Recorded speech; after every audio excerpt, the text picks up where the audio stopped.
Lights, camera, and action.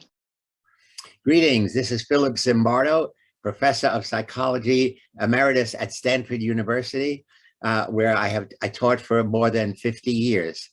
I am coming to you from my home in San Francisco, California, and I want to talk about two things.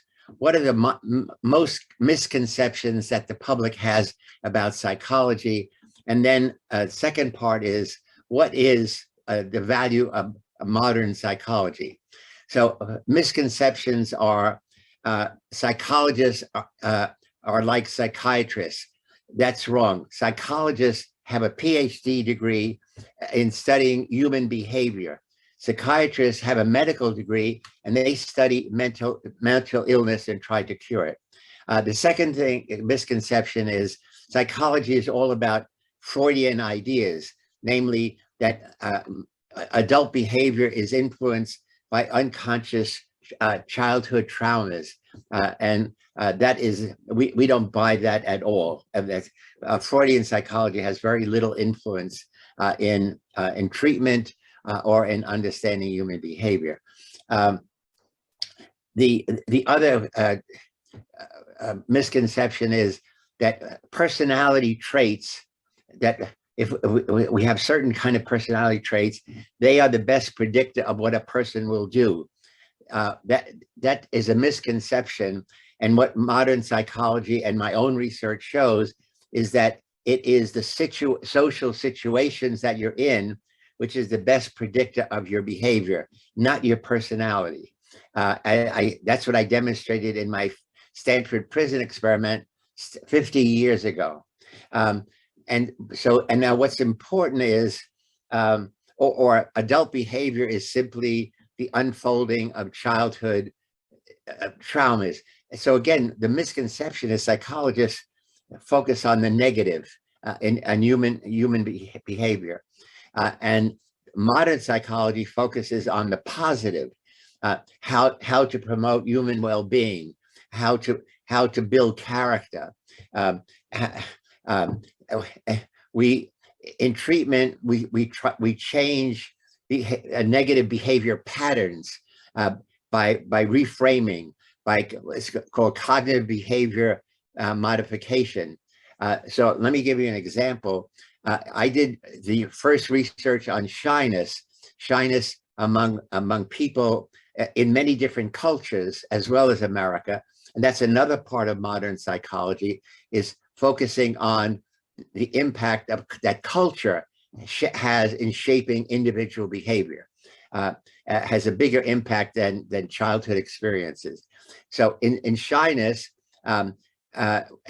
what I have studied and written about in the popular book, Shyness, What It Is, What to Do About It, and it's in many different languages, that we show that people who are shy, it's a label. You put a label on yourself. I am a shy person. And so it's like as if you put yourself in a prison. And then once you say that, then you limit your freedom. That is, you say, I can't speak up. I can't be assertive.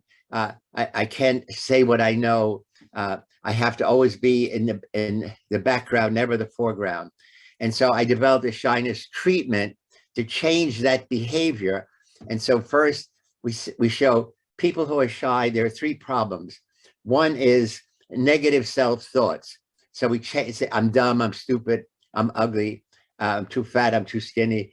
We do change that with what we call cognitive behavior modification, getting them to change the language they use about themselves.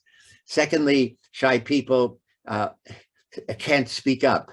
And we teach them verbal skills as if they were an actor.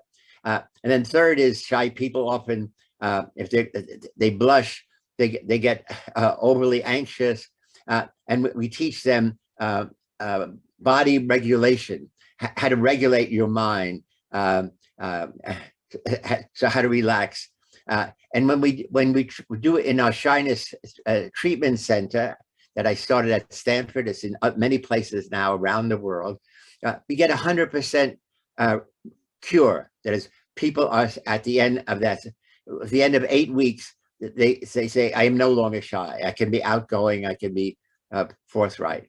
So modern psychology tries to focus on how can we optimize the best in human behavior. It's really a positive view, whereas the old Freudian view was really negative. It's undoing negative. So here is, how do you promote human resilience? How do you promote bring out the best in character? How do you appreciate the cultural influences on people's behavior? And so in just a few minutes, this is what I think is important for the general public to understand, that modern psychology integrates. Now, we are interested in how behavior, things we do, are influenced by the brain, by brain mechanisms. We're interested in how brain problems like Parkinson's disease, or old age, or autism, other things influence behavior. But we study that as scientists. So psychologists are really scientists of the brain, scientists of the mind, and it's a rich field for young people to go into, to improve, to want to improve human nature, to bring out the best in people, and that's my mission in life, has been my mission in life. Thank you so much.